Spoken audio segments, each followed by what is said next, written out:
ఆంధ్రప్రదేశ్లో సార్వత్రిక ఎన్నికల్లో పంచేందుకు రాజకీయ నాయకులు ఒక ఓటుకి 2000 కాదు 5000, 5 కూడా కాదండోయ్ 10,000 పంచేందుకు సిద్ధమయ్యారంట. ఈ నేపథ్యంలో అసలు ఒక ఓటుకి 10,000 పంచేందుకు వాళ్ళకి డబ్బులు ఎక్కడి నుంచి వస్తున్నాయి, ఎక్కడి నుంచి బయటికి తీస్తున్నారు ఆ డబ్బులు? నిన్న మొన్నటిదాకా కంటైనర్లు హల్చల్ చేసినటువంటి నేపథ్యంలో కంటైనర్ల నుంచి బయటకు వచ్చిన డబ్బేనా ఇదంతా? అసలు రాజకీయ నాయకులు ఒక్క ఓటుకి 10,000 ఇచ్చే పరిస్థితికి ఎందుకు వచ్చారు? ఈ అంశాలకు సంబంధించి మనతో మాట్లాడేందుకు ప్రముఖ సీనియర్ జర్నలిస్ట్, ప్రముఖ రాజకీయ విశ్లేషకులు సిఎస్ రావు గారు మనతో ఉన్నారు. సార్తో మాట్లాడదు. Sir hi sir. హలో. సార్వత్రిక ఎన్నికలు మరో 4 రోజులు ఉన్న నేపథ్యంలో ఆంధ్రప్రదేశ్లో సమీకరణాలు శరవేగంగా మారుతూ ఉన్నాయి.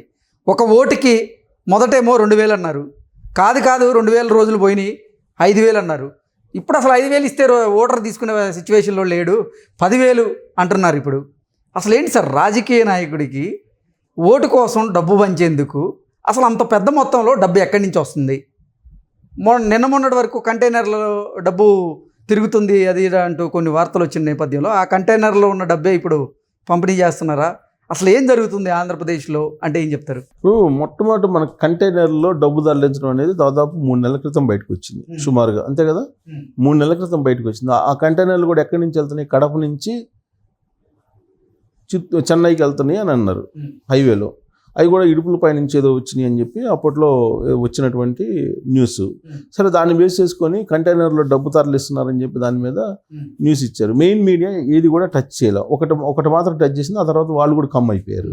ఆ తర్వాత సోషల్ మీడియా మాత్రం వెంటబడింది. సోషల్ మీడియా వెంటబడినటువంటి క్రమంలో అసలు ఆ కంటైనర్లో ఏం వెళ్తుంది అనే ఉత్సాహంతో కొంతమంది అక్కడ ఉండేటువంటి జర్నలిస్టులు ఆ కంటైనర్లను కొంచెం ఫాలో అయ్యారు. అప్పుడు పోలీసులు అడ్డుకున్నారు. దాంతో ఆ కంటైనర్లు ఎటుపోయినాయో కూడా అర్థం కాలేదని చెప్పేసి అన్నారు. పైగా జర్నలిస్టులు ఎప్పుడు కూడా ఎలా ఉంటారంటే, ఒక ఇష్యూ తెలిసినప్పుడు దాన్ని వేటాడాలి తెలుసుకోవాలనే ప్రయత్నంలో ఉంటారు.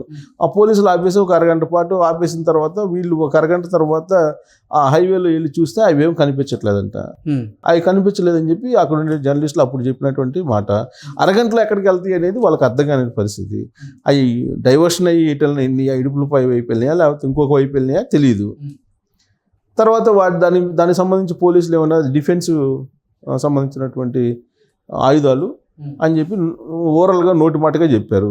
కాదు చాలా అనుమానాలు ఉన్నాయి దాని వెనక అని చెప్పి అన్నప్పుడు వాళ్ళేదో పోలీసులు భయపించి ఎవరైతే న్యూస్ చేస్తున్నారో వాళ్ళకేదో కొంతమందికి ఒకళ్ళిద్దరికి నోటీసులు పంపించి, మేము చెప్పిన తర్వాత కూడా మీరు వేస్తున్నారు నోటీసులు, మేము అందుకనే మీకు నోటీసులు పంపిస్తున్నాం, మేము ఖండించాం కదా, అవి డిఫెన్స్ సంబంధించిన ఆయుధాలు అని చెప్పాం కదా అని చెప్పి వాళ్ళు కొంతమందికి నోటీసులు పంపించారు. సరే, నోటీసులు పంపిస్తే నోటీసులు రిప్లై ఇస్తారా? ఇదంతా న్యాయపరమైనటువంటి ప్రాసెస్. అయితే అసలు డిఫెన్స్కి సంబంధించినయా లేదా కాదా అనేది ఆ సందేహం ఇప్పటికి కూడా ఉండిపోయింది. సరే, ఆ సందేహం అలా ఉన్నటువంటి క్రమంలోనే ఆల్ ఆఫ్ సడన్గా ఒకసారి ఏమో కంటైనరు సీఎం ఆఫీస్ దగ్గర ప్రత్యక్షమైంది. సీఎం ఆఫీస్ దగ్గర ఎగ్జిట్ దగ్గర దాన్ని పార్క్ చేస్తుంది. ఎగ్జిట్ దగ్గర పార్క్ చేస్తుంది. వెనక నుంచి ఏదో లోడ్ చేస్తున్నారు. అక్కడి నుంచి డబ్బులు తరలిస్తున్నారు తాడేపల్లి నుంచి అని చెప్పి చంద్రబాబు నాయుడు నేరుగా చెప్పాడు. పవన్ కళ్యాణ్ కూడా చెప్పాడు.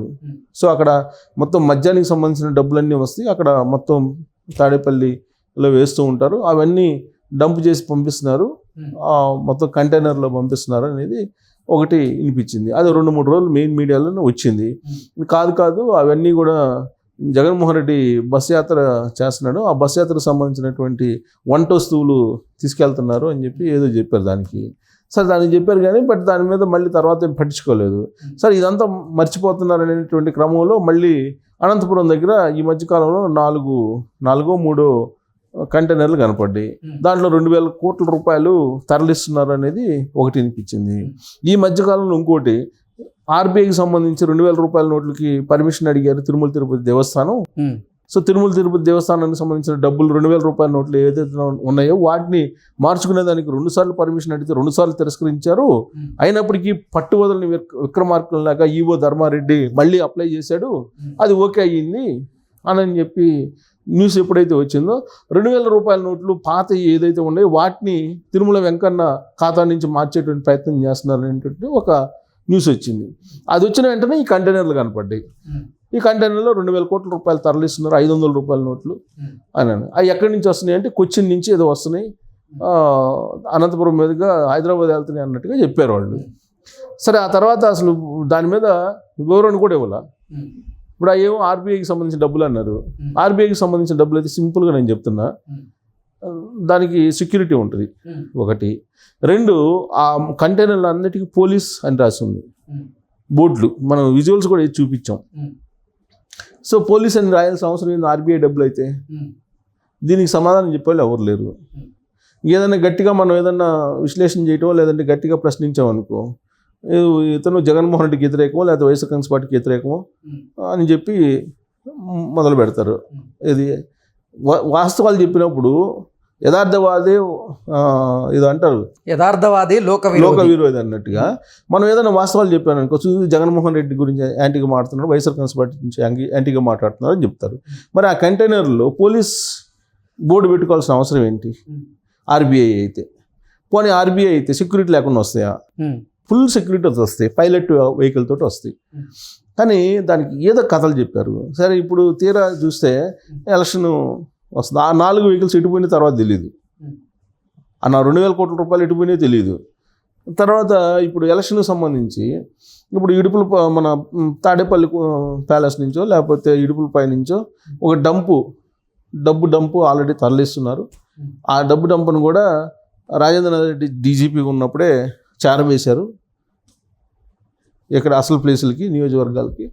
మొన్న పోస్టల్ బ్యాలెట్లో ఓటింగ్ జరిగినప్పుడు ఉద్యోగులకి వాళ్ళు 5,000, 2,000, 5,000, 10,000 చొప్పున ఇచ్చారు అని చెప్పారు. ఏంటి 2,000, 5,000, 10,000 అని అంటే 2,000 రూపాయలు ఏమో మామూలుగా నువ్వు ఎవరికైనా ఓటేసుకో, 2,000 రూపాయలు తీసుకో ఒకటి. 2 ఏంటి 5,000 రూపాయలు ఖచ్చితంగా మాకు ఓటేయాలి ప్రామిస్ చేయటం. కాదు 10,000 రూపాయలు ఇస్తాము, మీరు కనుక మాకు ఓటేసినట్టు మీరు కనుక మొబైల్ తీసుకెళ్ళి మీరు ఆ ఫోటో తీసి మాకు పంపిస్తే మీకు 10,000 రూపాయలు. ఇది వాళ్ళు చేసినటువంటి పోస్టల్ బ్యాలెట్ సందర్భంగా చేసినటువంటి ప్రయత్నం వైఎస్ఆర్ కాంగ్రెస్ పార్టీ.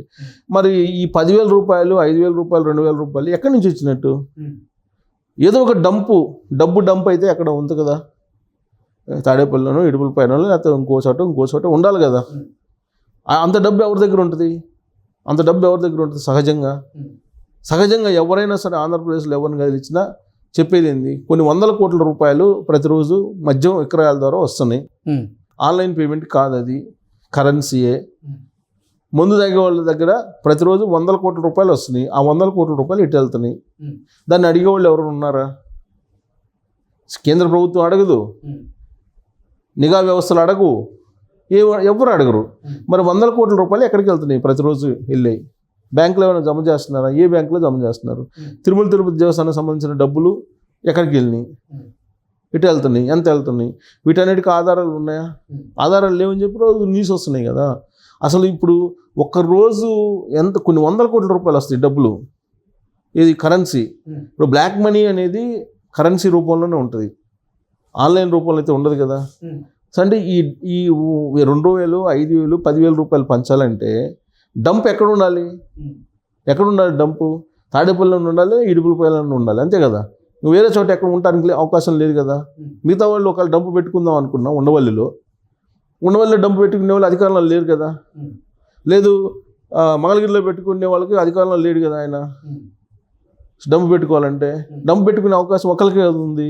సో ఆ డంపు నుంచి వచ్చిన డబ్బులు 10,000 రూపాయలు అని చెప్పి, లేకపోతే 10,000 రూపాయలు ఆశ పెట్టడం ఏంటండి ఎలక్షన్స్లో, అది కూడా ఉద్యోగస్తులకి. అంటే రేపు రాబోయేటువంటి 13వ తారీఖు పోలింగ్ రోజున ఎంత డబ్బు పంచుతారో అర్థం కానటువంటి సిచ్యువేషన్ ఉంది. బహుశా అందుకేనేమో ఆ ప్లాన్ చేయడానికి ప్రచారానికి కూడా మరి బ్రేక్ తీసుకొని ప్లాన్ చేస్తున్నారా ఏంటి అనేది కూడా చర్చ జరుగుతుంది. సో కాబట్టి ఆ కంటైనర్ల వ్యవహారం వచ్చినప్పుడే ఫస్ట్లోనే ఫుల్ స్టాప్ పెట్టినట్టు ఇంత దూరం రాదు. ఆ కంటైనర్ల వ్యవహారం ఇప్పుడు 10,000 రూపాయలకి వచ్చింది ఓటుకి అని చెప్పి మనం అనుకోవడానికి, అలా భావించడానికి అవకాశం ఉంది. Okay sir, thank you so much. Thank you.